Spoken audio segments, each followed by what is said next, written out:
Okay, it is 3 p.m. on the dot, so we are ready to open the study session portion of our meeting. I'll turn it over to, and I just want to start by saying, unfortunately, Mayor Harnack is not here today, so I am Mayor Pro Tem Evan Truby, and I will be serving as mayor for today's meeting. So I will turn it over to our city manager.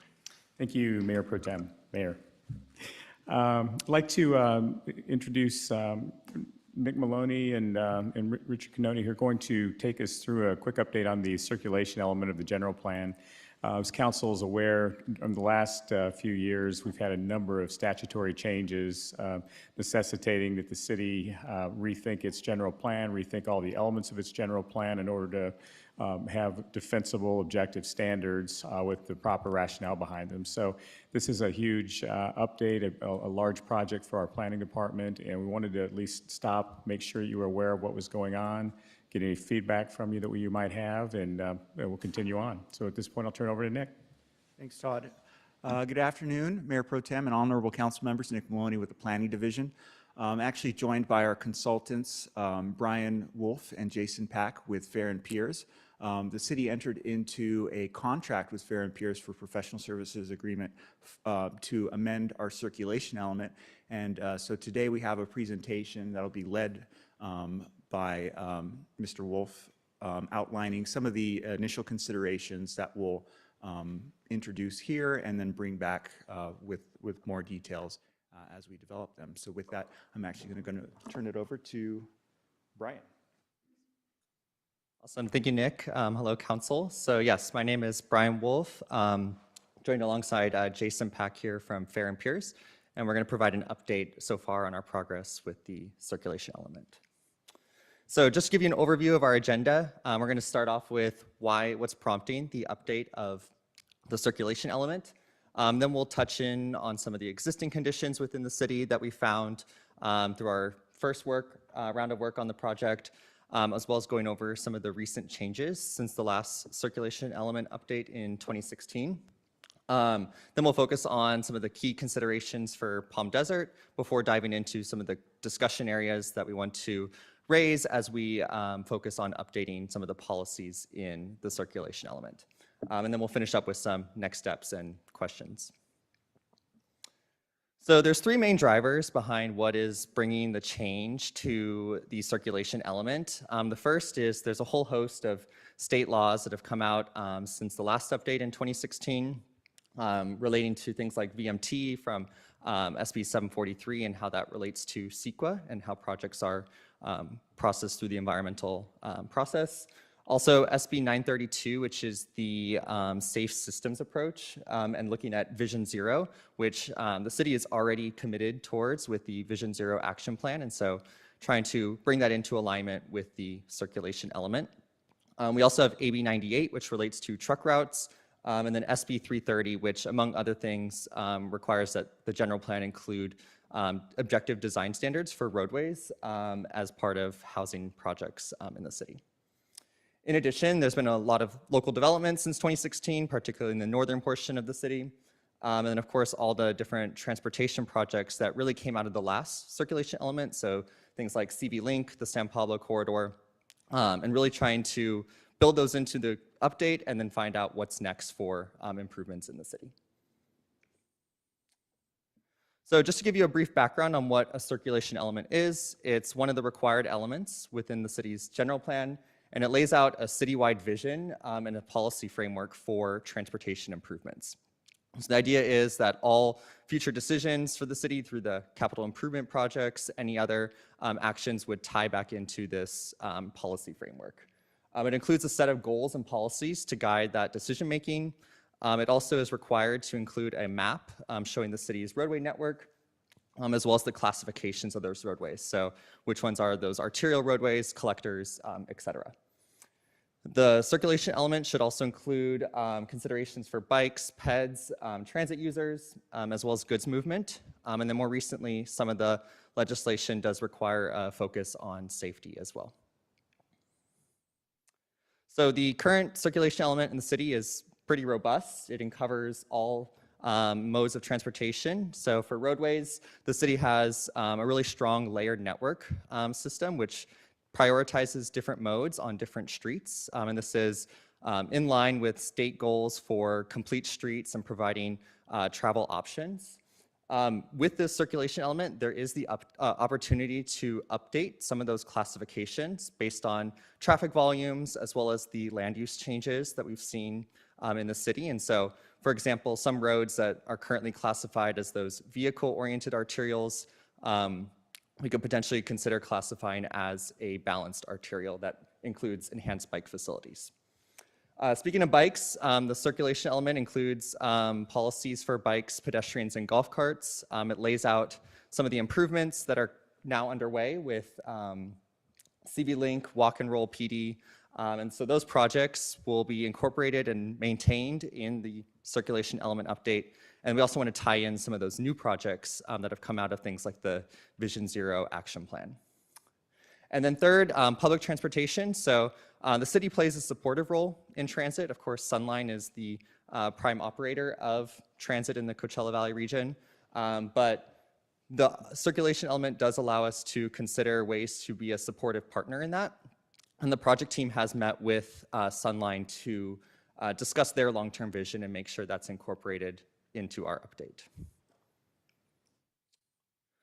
So zooming out, just some of the big picture stats when it comes to transportation in the city. No surprise that driving alone or driving in general is the predominant mode choice, and this is true across all income levels. So we see on the chart here that for lower income and middle income and higher income commuters, it's fairly similar with around 80 to 85% of commute trips being either driving alone or carpooling.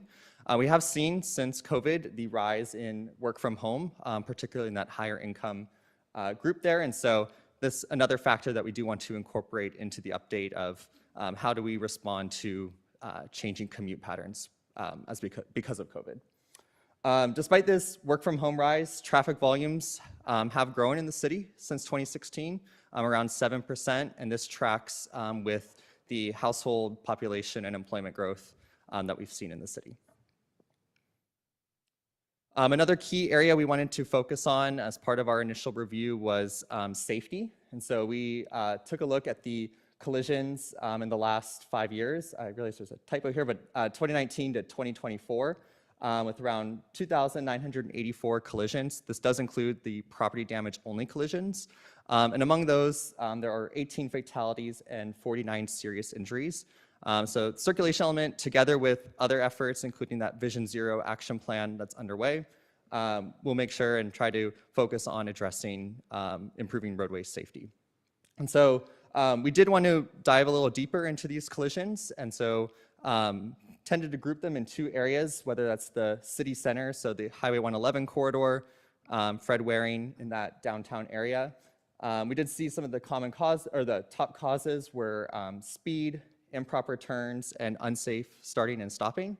Whereas outside of the city center, the causes were somewhat similar, somewhat different, with speed, improper turns, and unsafe lane change being those key causes there. What is an unsafe start and stop?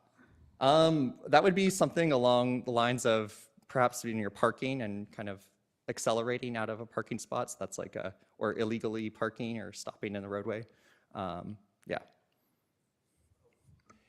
The data above 2,984 recorded collisions, 18 fatalities, 49 injuries, 2019 to 2023. Give me some perspective, if you don't mind, on for a city our size, good, bad, average? Yeah, I mean, this is fairly average, I'd say. I mean, we'd have to double check and kind of look at some of the data in more detail. But as far as this, I mean, it is, unfortunate, those fatalities, and that is definitely, a priority of this effort is to look at that and find what ways the transportation system can address that, because we know it's a multifaceted approach. It's driver behavior as well as, the infrastructure, and so tying that together. And then I'll just chime in then too. And what about the roundabouts now that we have? People are having issues with those. Does this data break out the roundabouts? Yeah, so one thing we actually did look at in those city center collisions was what changes happened along San Pablo since, in 2019 those improvements were not complete, and now they are complete. And so we did look at San Pablo specifically, and the number of collisions on San Pablo decreased from an average of 9 per year to 5 per year. And we also did see a notable decrease in speed from 30 miles an hour average speed to 26 miles an hour average speed. So the improvements are doing what they're intended to do. And so while there might be some of those property damage collisions in a roundabout, we're definitely seeing those fatalities and serious injuries decline on San Pablo. Before we skip ahead, in seeing the number of fatalities and serious injuries, you mentioned this includes property damage. Is there a way to gauge if this was vehicle to vehicle, vehicle pedestrian, vehicle cyclist, or motorcyclist, or is there a breakdown on who is at greater risk? Yes, so we, I don't know the numbers off the top of my head, but I know we did prepare an existing conditions report that evaluated those pedestrian collisions and bicycle collisions, and we can definitely provide that information after that. Thank you. It would be important to look at how we address the walk and roll, if increased visibility signage or what we can do to highlight. I mean, we can't stop vehicle to vehicle. They should be paying attention, but if there's, the pedestrian element, we'd love to Certainly. look at it. Thank you. All right, yeah, and so this slide just highlights some of those changes and kind of what's next for transportation in the city. And so the last circulation element update put into play a lot of the improvements on corridors like San Pablo. And so this effort allows us to identify some of those other areas in the city where we might see improvements like this and to put them in motion going forward. So a couple key things to keep in mind, and that we're, along with the city, are keeping in mind when updating the circulation element is first that policies must be horizontally consistent. So that means all the policies and goals within the circulation element should be heading in the same direction. So if the city has goals on walkability, which we know is a key priority for the city, understanding that there might be some policies that come out of this effort that maybe would be going against that. So we want to be mindful of that and making sure all policies are leading in that same direction. Similarly, policies must be vertically consistent, so between the elements. This circulation element update is focused only on updating that circulation element, and so we're going to be reviewing the policies in the other elements of the general plan, including walkability in downtown, mixed-use development, that kind of stuff, tying in to make sure that the circulation element policies support those changes. In addition, the plan should align with the funding, environmental, and political constraints, recognizing that we not only have to construct these improvements, but the additional costs and responsibilities with operating and maintaining them. And so, especially as the city is starting to reach its mature status with development, recognizing that those improvements need to be analyzed on their full life cycle cost. And then, of course, all policies should reflect the goals and values of the city. And so this effort allows us to kind of hear from you at the beginning as we work on updating those policies, and then we'll, of course, come back to council and have further discussion on that. So for Palm Desert specifically, we did take a look at the policies in the current circulation element, and city staff and Fair and Peers did identify 3 key areas that we want to focus on for this round of improvement and changes. First is on consistency and specificity. We want to make sure that the policies in the circulation element align with other plans that have come out of place since 2016, as well as just within the circulation element itself, making sure that the details are there for example, like the roadway cross sections, that it provides those details in alignment with SB 330. And then just in general, simplifying the policy language to make sure that those goals reflect city values. Second, just understanding that the goals in transportation have changed since 2016. And this comes out of state legislation, but also just increased awareness and council direction here. And so, for example, minimizing the vehicle miles traveled per capita with the goal of reducing the distance and time spent traveling, and to really make the transportation system more efficient for everyone that's using it. Also providing increased travel choices, active transportation, public transportation, improving resiliency, including during severe weather events, and making sure the transportation system can respond to those. And then also optimizing the existing network. So recognizing that most of the future improvements in the city are going to be on the existing roadways that we have. And so understanding that and tying that into our policy language. And third is tourism and seasonality. So recognizing, the ebbs and flows of tourism over the year. And so focusing on managing congestion during that peak period, while also determining the appropriate size of roadways. We don't want to necessarily size our infrastructure for that peak 1 month, 2 month period if it means 10 months out of the year, it might be underutilized. So striking that balance and making sure we get that right. And then also providing travel options for tourists. So whether that's regionally, them coming into or out of the region, and then also once they're here in the city and Coachella Valley. So next, we're going to jump into 5 topic areas that we think will be the focus of the circulation element update. For each of these, we're going to highlight what the current general plan includes in there, as well as some key considerations. There we go. Key considerations, and then some of the initial recommendations. You also note that there are the different state laws in the bottom right corner. Really just making sure that as part of these recommendations that the city is consistent with those state law requirements. So first is active transportation, which is a key priority of the city. And so recognizing that the current circulation element overall does a really good job of facilitating this change. And we've seen a lot of change and improvements since 2016. So it includes a citywide network of bike and pedestrian facilities, focus on prioritizing improvements near schools, as well as that education and awareness campaigns to really support bike riding and walking to school or walking around the community. Some of the key considerations, of course, we have CV Link, other regional improvements, as well as local investments that we want to make sure are tied into this update and make sure all those plans are consistent. And so some of the recommendations will be updating that circulation element to include those current projects. We do want to, potentially look at evaluating future developments and how they support ped and bike access to them. Also, as part of the roadway design standards, we'll want to address potentially design standards for golf cart facilities, ensuring minimum width and that it fits the needs of the city. And then, of course, with the planned rail extension from the Inland Empire in LA to Coachella Valley, there's opportunities to have active transportation be that first last mile connection. So the next topic relates to safety. So I know we already touched on this briefly at the beginning, but some of the current general plan does include policies on providing safe routes to school as well as safe routes to transit.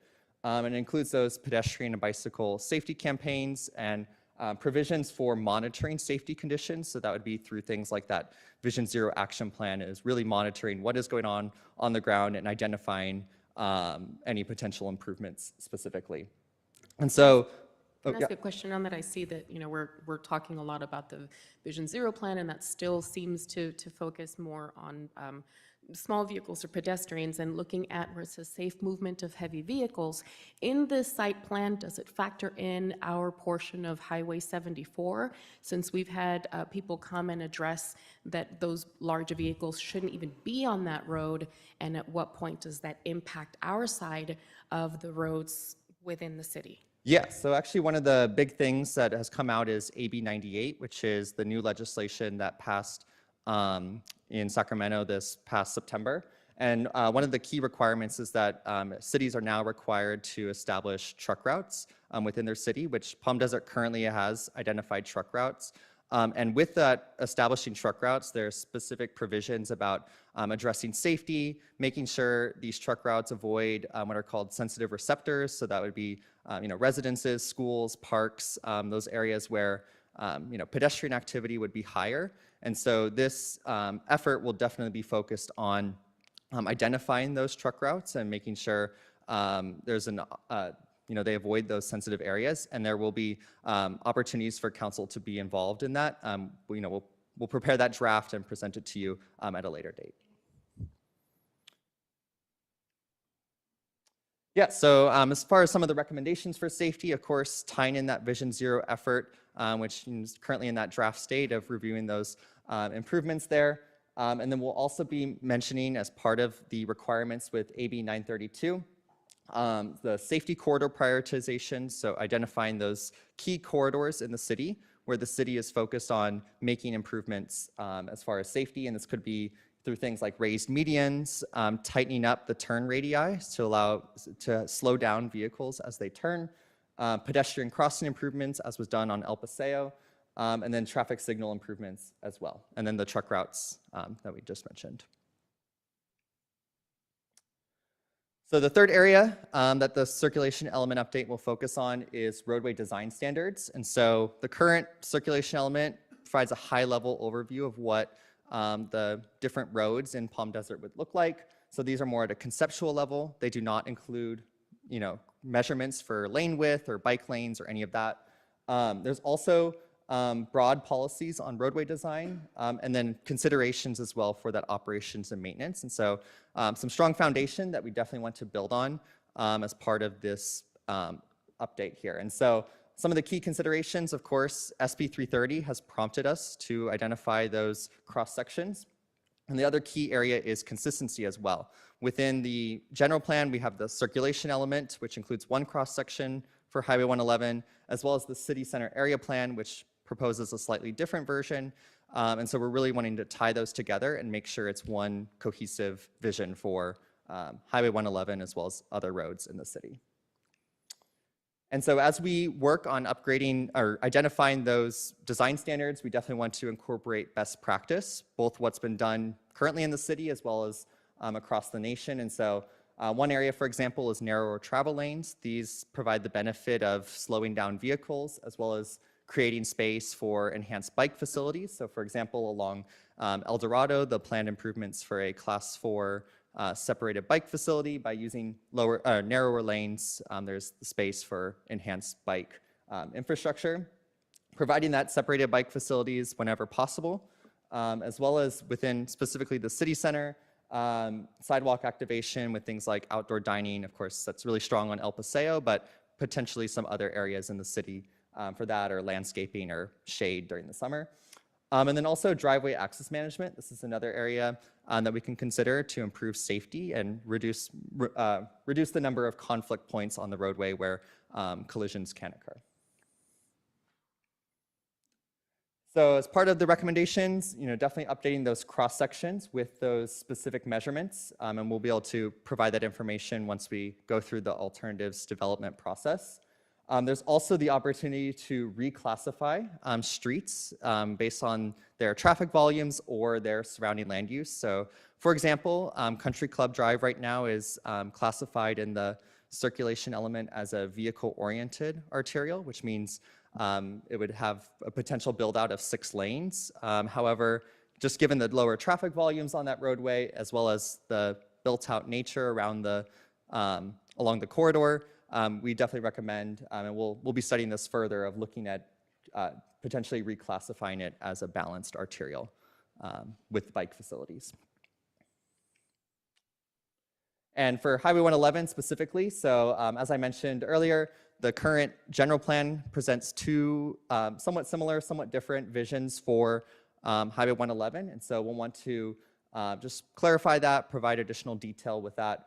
There's also opportunities to explore things like activating the frontage roads where the parking is located, providing enhanced bike facilities. Currently, there are no real marked facilities on Highway 111, so we could consider different options there. And then, of course, with 111 being the primary transit corridor in the city, we can identify improvements that might improve transit reliability and service there. So the fourth topic is traffic congestion, which is another area of note here. And the general plan provides a good foundation here, identifying what's in this circulation element as appropriate service levels. The city does also have a level of service policy for transportation, which is through a development process, reviewing potential effects on the transportation system, and uses a level of service D threshold. With that, Here, in addition, like as part of the current circulation element, the roadway capacity improvements should only be considered after improvements to other modes of travel. And so, really making sure that the system is complete and serving all mode users, and we want to, preserve that policy there. And then also prioritizing improvements to existing infrastructure, especially this will be more important looking ahead at any potential changes in the future. And so some of the key considerations as we update policies, of course, we want to balance those other priorities. If you want to address traffic congestion, that might come at changes or impacts to walkability or fiscal responsibility. And so striking that balance and making sure the city gets that right there. Also prioritizing transportation improvements on key vehicle corridors. Of course, some roads carry more vehicles than others, and so we want to potentially maximize any improvements there that would serve those vehicles. And then also accommodating growth, recognizing most of the growth is in the northern part of the city, and so how do we address that while also maintaining those other priorities there. And so as part of this, updating the level of service policy is one potential route that the city can take. And so as I mentioned earlier, right now we kind of have a blanket across the board policy that reviews traffic congestion and tries to maintain an adequate level of service, which is that level of service D threshold, which is measured based on average vehicle delay at an intersection. And so there's potential ways to change this, including looking at level of service during the peak season. So really emphasizing, studying how does this development change traffic during that peak, 3 months in the winter. This does manage that peak season traffic, but also has the potential to overbuild roadways for the other parts of the year. You can also develop a downtown area level of service policy that establishes a lower threshold for the city center, recognizing, of course, that widening is not either feasible or even desired in this area. This would have the effect of promoting that downtown walkability, making sure the streets maintain at most their current size and could potentially be modified. And then also looking at bike, ped, and transit level of service, measuring, providing, getting a better understanding of how non-auto modes experience the transportation system, and so evaluating things like pedestrian comfort, transit speed, and that would allow us just to have a better, clearer picture of what's going on with improvements. So the last topic area is CEQA and VMT. And so this has really come out of SB 743, which requires cities to establish a vehicle miles traveled, or VMT, threshold for significance as part of the CEQA process. Currently, this, the city tiers off of the county guidelines for that, and so this effort does allow us to consider that, or reconsider that, and find a city-specific threshold. So the current general plan includes policies that to use state cap and trade funds for transportation improvements, as well as promote alternative fuels for city vehicles, and then encourage the use of electric vehicles. So as part of our recommendations, definitely looking at promoting some of these policies, since that's a key goal and commitment of council and the city. And then of course, establishing that VMT policy to be consistent with state law. And so VMT policy, the city is currently working with Fair and Peers to identify that appropriate threshold. We're coming before you today with these two initial options. Of course, this is information only, so we'll have further guidance and a recommendation at a later date. But the two thresholds that are potentially open for consideration here are using a better than existing threshold. This essentially means that as you review new developments through the CEQA process, that they would be required to be more, at least as efficient, if not more efficient, than the current conditions, and this would be measured on the VMT per capita. So basically taking the total miles for that project and dividing by the number of people as part of that, residential project, employment project, or anything like that, and comparing it to the citywide average. And so making sure that with this threshold, that all new development would be at least as efficient as the current city. This type of threshold tends to be more appropriate for areas with growth, as well as fewer mitigation options that are available. But it is less aggressive in achieving the greenhouse gas reduction goals.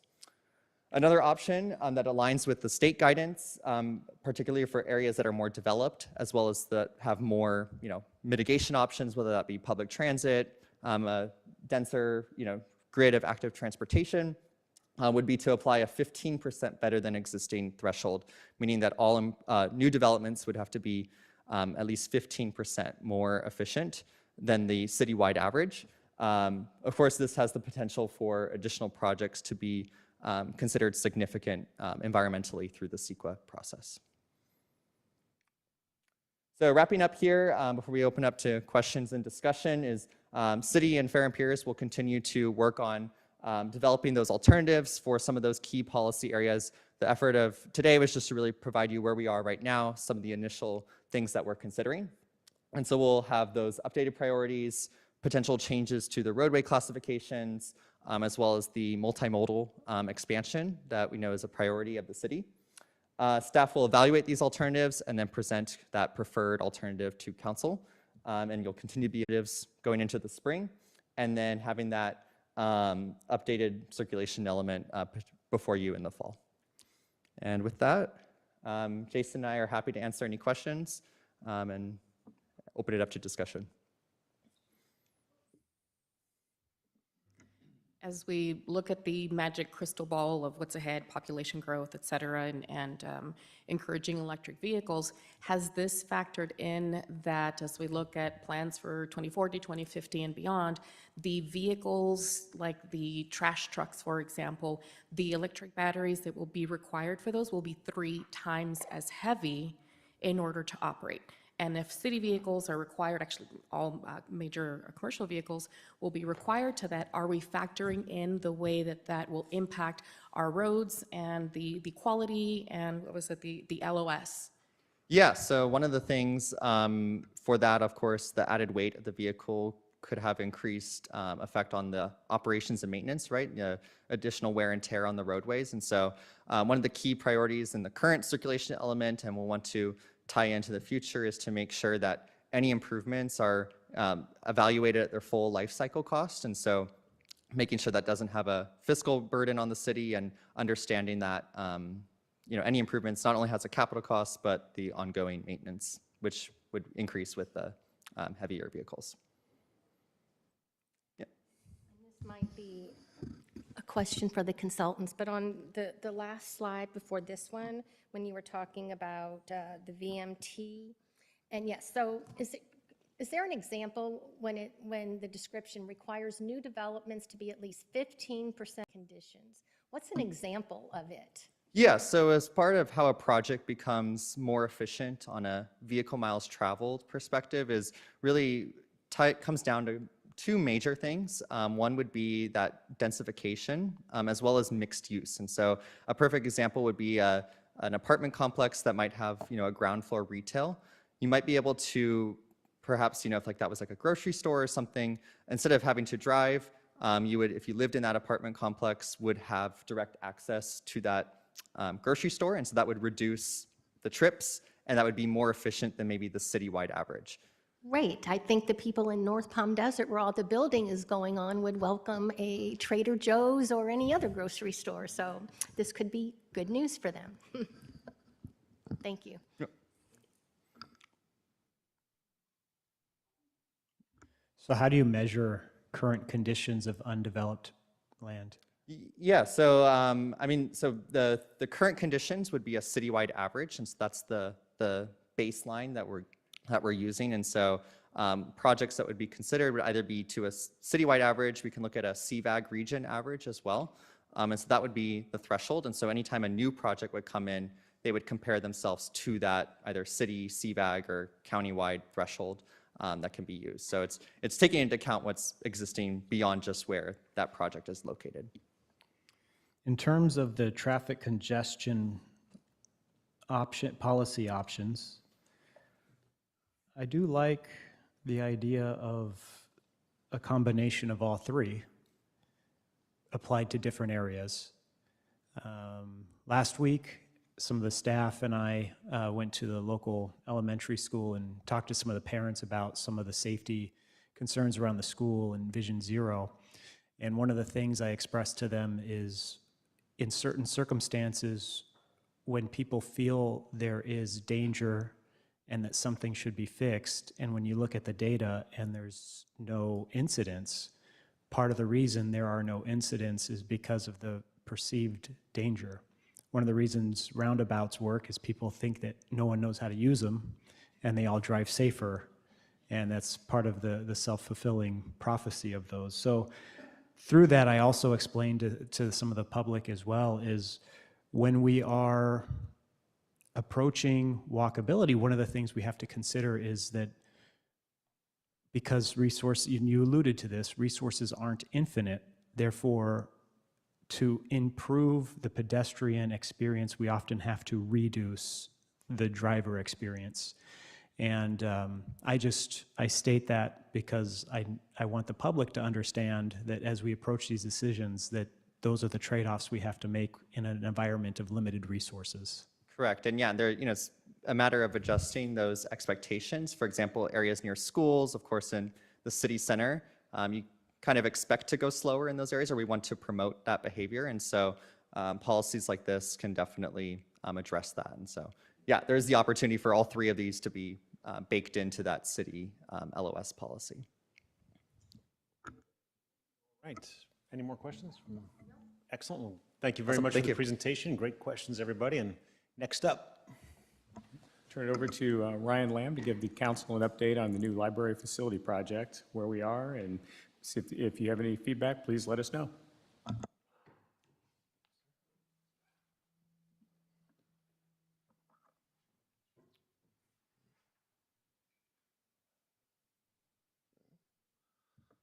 Mayor Pro Tem Truby and fellow council members, thank you.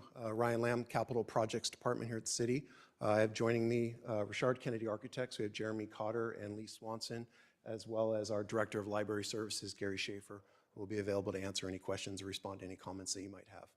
So I'm here today to provide an update on the new library facility project. I'm going to give a brief overview of the timeline of how we got to where we are today.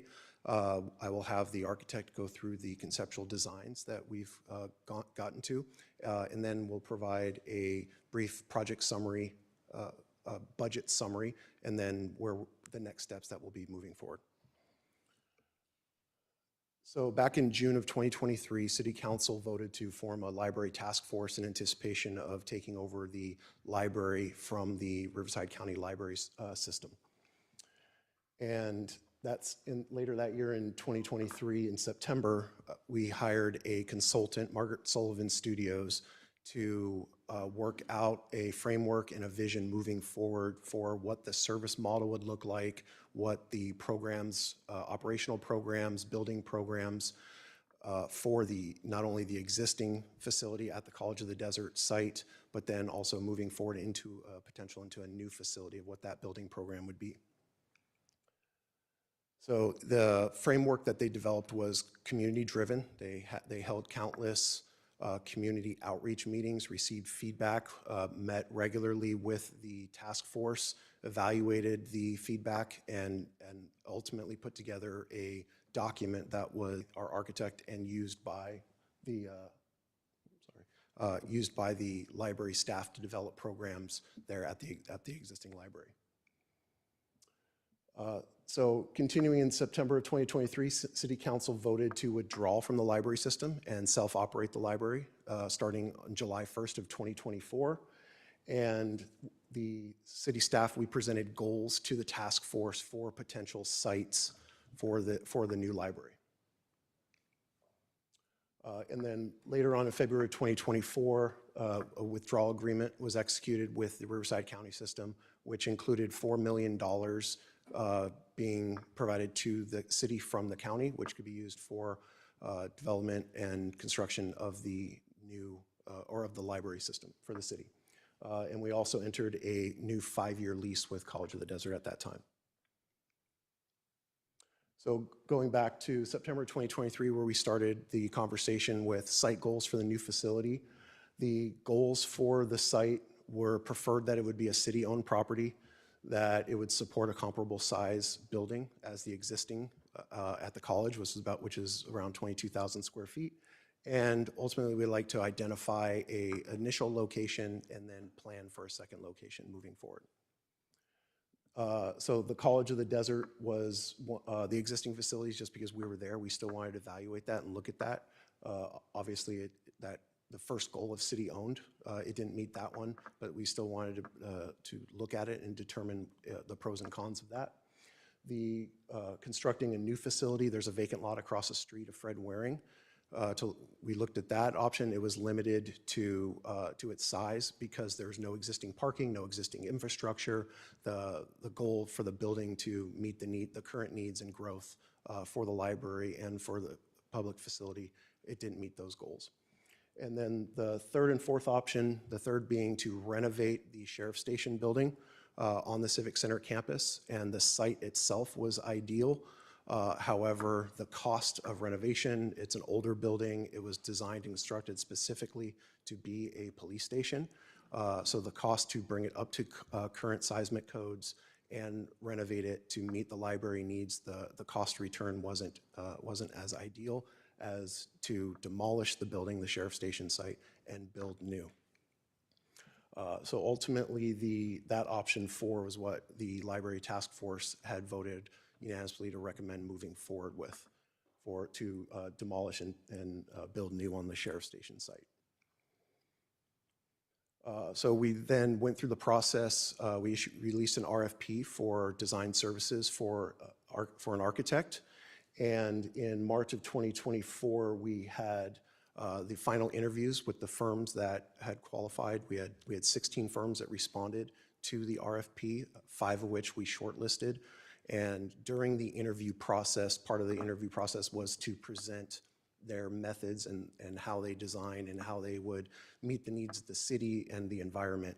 And 4 of the 5, part of their presentation, they identified a site not being the Sheriff Station. To choose something more adjacent to the park itself would be a more preferred option if the City Council would like to entertain that possibility.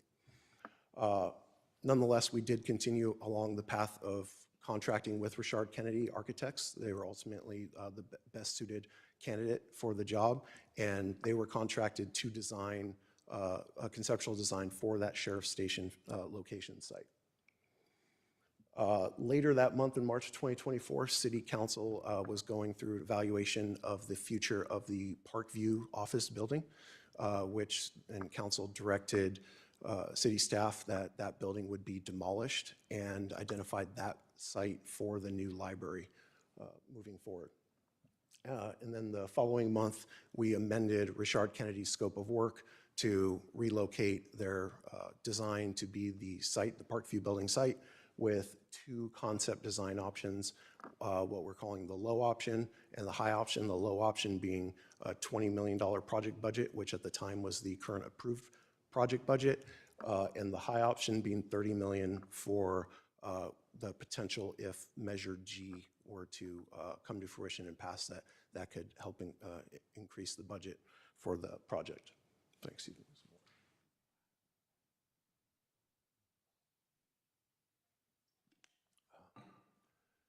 So moving on, July 2024, the city now took over the library operations at the College of the Desert facility. The city dissolved the task force and then started the advisory committee.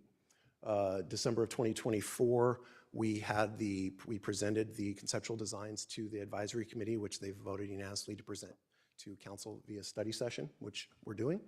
And then the end of that month, December and early January of 2025, we wanted to make sure that we covered all the current information because the process had been going on for over a year. We went back to College of the Desert to discuss, doing an assessment of the building. We just wanted to verify what all the costs might be if we were to stay there as a potential option. Ultimately, COD told us they have plans for the facility and staying is not an option at the end of our lease. But we still did a high-level assessment. We didn't get into the weeds with it, but we did do a high-level assessment based on the information that we had, knowing that the mechanical system continues to fail and break down. So an overhaul of the mechanical system and plumbing system being millions of dollars just to make the building continue to function, as well as ongoing maintenance that would be required there because it is an older facility. May I ask a question? Looking at the future projections, again, now that we know, they said goodbye, you're not welcome here anymore, is there an estimate of how much it is going to cost us in that meantime? Because again, these are continuing efforts and spending time there. Some of the staff has expressed their frustration. Do we have any idea how much we're still going to keep pouring down that drain? Are you talking about for the next 5 years of the lease? Yes.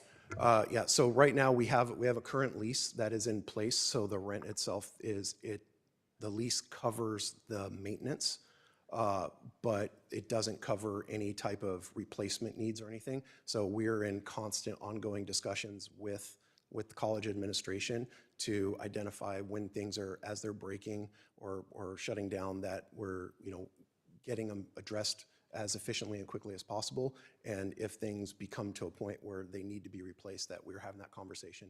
And we've even established a threshold in the budget annually to work with them, that if they can't get it done in a timely manner, that we'll get it done and be reimbursed. Yeah, okay. Yeah, that was one of the reasons why we separated, because we know that there were so many things that were coming on that they weren't taking care of.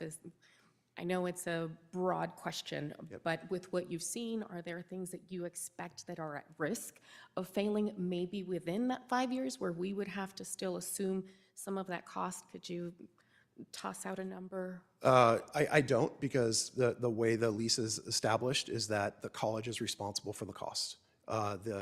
Really the challenge that we have is the timeliness of the repairs being done. And they've made no commitment to do any extensive replacements, which would be ideal for a more long-term solution. But looking forward, that we are going to try and get out of there as quickly as possible and into a facility where we don't have to deal with any of those shortcomings. Thank you. You're welcome.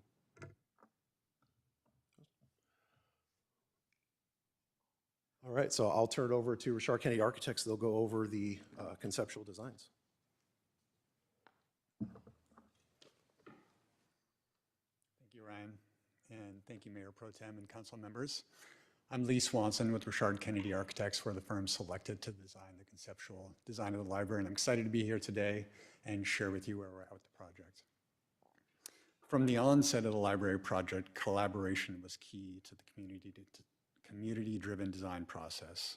Throughout the program and concept phase, our team of designers and engineers met with the library staff and leadership, City of Palm Desert leadership, planning development, public works, facilities and maintenance, visitor center staff, public arts group, and the library advisory committee.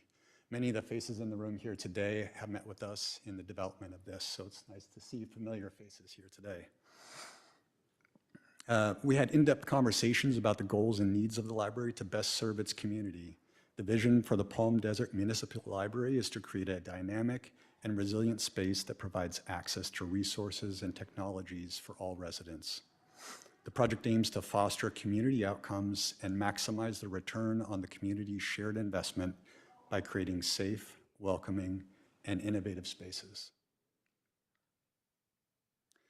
The concept plan focuses on functional and aspirational aspects of the program.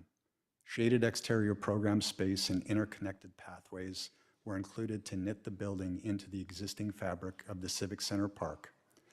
Library functions were separated from the visitor center and cafe functions to provide better access control between differing operating hours. And the building was placed at an angle to respond to solar orientation, reducing solar heat gain on the southern and western exposures while providing ample northern windows for visual connections to the park. A high and low concept were developed to align with the budget directives. The high option shown on the screen was designed to a $30 million budget and has a total area of just under 26,000 square feet. Cost estimates for the design were reconciled between the architect's estimator and the construction manager to ensure the concept was in budget. The site design integrates existing parking to the east of the site. and also a current solar canopy project, which reduces overall site costs for the project. A new drop-off on the west side of the site is also integrated to provide safer access to the building. The layout of the plan focused on operational efficiency and flexible space, providing ideal adjacencies for staff services and separation between active and quiet spaces for acoustical control. The high option provides spaces for traditional library uses, including book stacks, reader areas, and a mix of meeting spaces. Innovative spaces, including a maker lab and demonstration kitchen, were also included. Community shared spaces include dedicated space for veteran services, Friends of the Library, space for CVAG meetings, special programs green room, a new visitor center, cafe, and a multi-purpose room designed with flexible space that can not only accommodate community and library programs, but can be configured to host city council sessions and CVAG meetings. Exterior program and circulation are covered by an overhead shade canopy shown dashed on the plan. A low option was designed to a $20 million budget and has a total area of just under 17,000 square feet. The reduced footprint includes essential library program spaces and shared space for veteran services, Friends of the Library, space for CVAG meetings, although those meetings will require book stack reconfiguration to enlarge the multi-purpose area, and a visitor center desk, but no additional dedicated space for the visitor center. Spaces not included are special programs green room, the demonstration kitchen, maker space, or the cafe, and staff support areas were also reduced in the low option.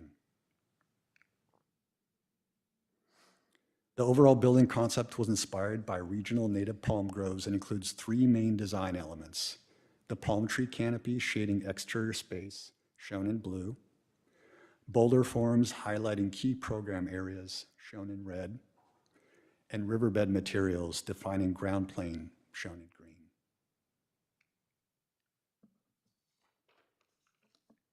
The design of the shade canopy is an abstraction of a palm frond, mimicking the shade patterns of the natural environment. The result is a building that uniquely represents the community and its region. This view is from the west side of the site looking east. The library program is on the left, and the visitor center, cafe, and multi-purpose program on the right. Shaded exterior space allows for opportunities to expand interior function when weather permits and provide space for community functions like craft fairs and farmers markets. Cost-effective, durable materials were selected, including plaster, natural stone, and glass that are all long-lasting and easy to maintain. The interior provides ultimate flexibility for the library with large open spaces and book stacks on casters so the library can adapt to future needs. Book stacks are purposefully kept low to provide views across the library, increasing safety for both patrons and staff. Large north-facing windows provide visual connection to the park without added solar heat gain. A simple material palette is provided, including ceiling baffles that continue the palm frond pattern to the interior while providing acoustic control to interior spaces. The community-driven concept represents a true collaboration between the design team, the library, and the city of Palm Desert. It provides a state-of-the-art library facility that meets the community needs and provides flexibility to adapt to the future. The design knits itself into the Civic Center Park and provides a safe and resilient building that reflects its community and the region where it's placed. Thank you. And I'll hand it back to Ryan.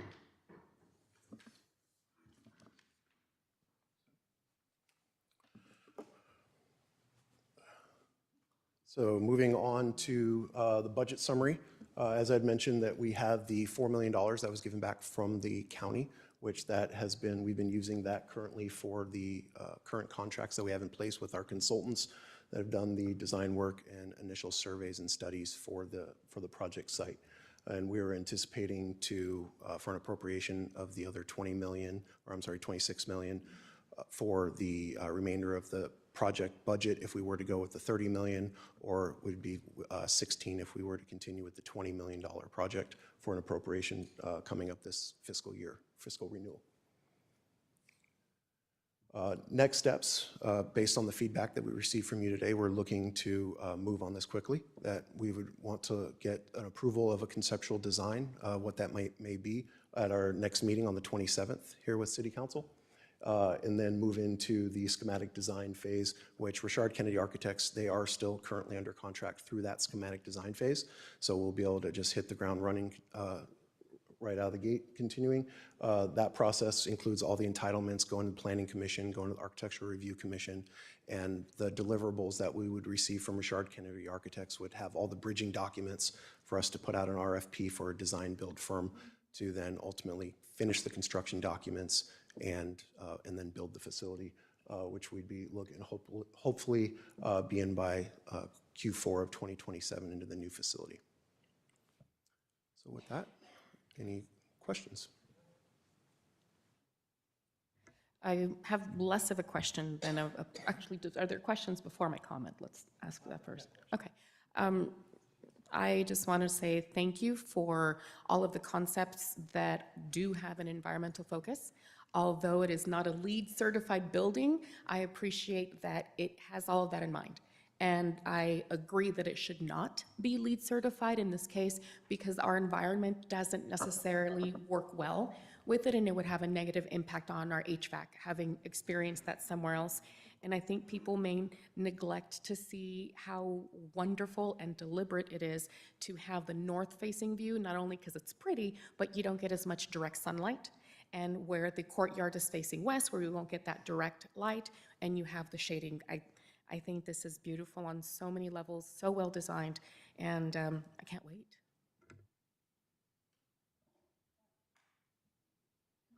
I was going to say I'm very impressed with the presentation and the design. That the building looks absolutely beautiful, and good work. Look forward to hearing what my colleagues have to say.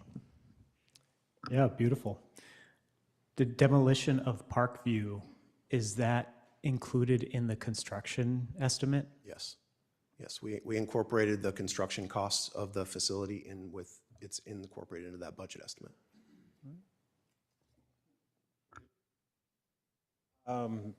Thank you. Great presentation. Love it. Very excited, of course. Gorgeous building. The funding that we were looking at, 20 million is essentially leftover RDA money, which we need to spend, or otherwise we lose it. I think this is a perfect project for that. 4 million we got back from the county through this whole process. That's great too. Now, but looking ahead, and I know it wasn't part of this presentation, but actually on our agenda tonight, consent item M, page 545, we do have basically $8 million in Parkview money left over. That was positive cash flow over the years of being landlords of Parkview. I know we had planned on using some of that, about $600,000 to $700,000 for demolition of Parkview, leaving $7.5 million left. Can we utilize some of that money towards construction of the new library? We have, that is not going to be a netted out dollar amount. We did a number of ADA construction projects around the Parkview buildings where it needs to cover that. So once we actually have a final reconciliation of those numbers, yeah, if there's something left over and the council would like to apply that in lieu of Measure G money, that's always your prerogative. Right, that's right. I'm not taking into consideration some of that will be put towards the state building. It's going to remain. I would say that the vast majority of these funds are not going to be there. My guess is that it's probably going to be less than $2 million when we're all done. The interior improvements to the state building are being recaptured through their rental agreement, so their rent will increase significantly now that we've turned the building over to them. But we are responsible for all the exterior improvements there and making sure that that building meets code. So once that's netted out, we'll be able to let you know what can be applied to the building. Got it. Okay, I appreciate it. I think, is that it from everybody? Excellent. Well, thank you, Ryan. Appreciate the presentation. Thank you very much. And that concludes our study session. So I think we'll take, what, 10 minutes? Sound good to everybody? Come back 4:10 and begin the general meeting. Thank you.